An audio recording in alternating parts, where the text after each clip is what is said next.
Greetings viewers, today we're going to have a look at what comes in this grey unbranded box. Let's have a look.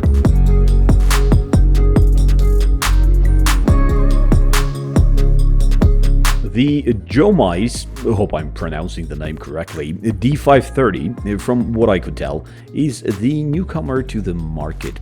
It snuck in at the end of 2020 without any groundbreaking announcements and has slowly been invading the dashcam market with its very capable specs and competitive pricing.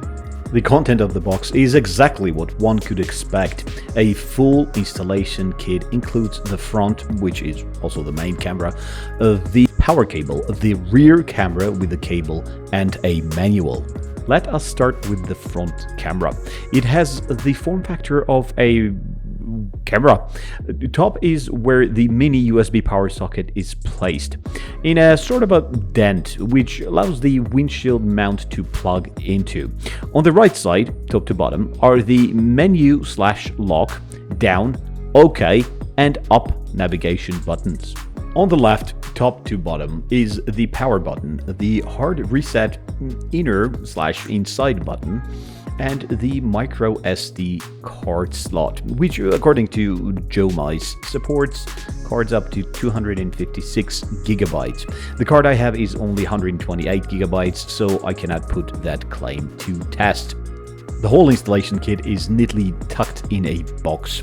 Now, the windshield mount. It is not a suction cup, but instead, it sticks to the windshield with a double-sided adhesive tape, and that could cause the camera to be detached from the windshield with the help of fluctuating temperature. And I'm not saying that it has already happened, but merely guessing what could happen based on previous experiences with similar mounts. The rear camera is meant to be mounted outside of the vehicle, and yes, it is waterproof. It comes with a very, very long installation cable and can also serve as a backup camera.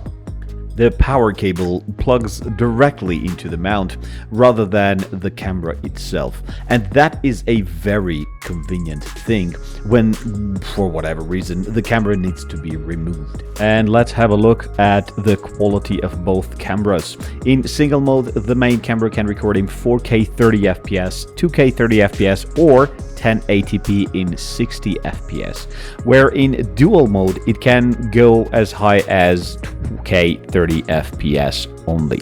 The rear camera is not much to brag about, but enough talk. We'll have a look at both some daytime as well as some nighttime recordings and judge for yourself.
Here's what the audio quality sounds like. 1, 2, 3, 4, 5, 6, 7, 8, 9, 10.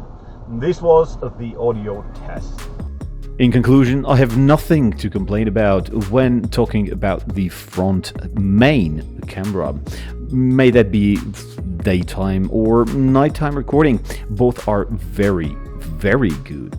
The functionality is typical to high-end dash cameras, and it lacks nothing that I can think of. I would also like to note that I have only had the camera for a bit more than a week, thus cannot speak of long-term reliability record, but time will show. That's it for this one. Thank you for watching. Until next time, take care. Bye.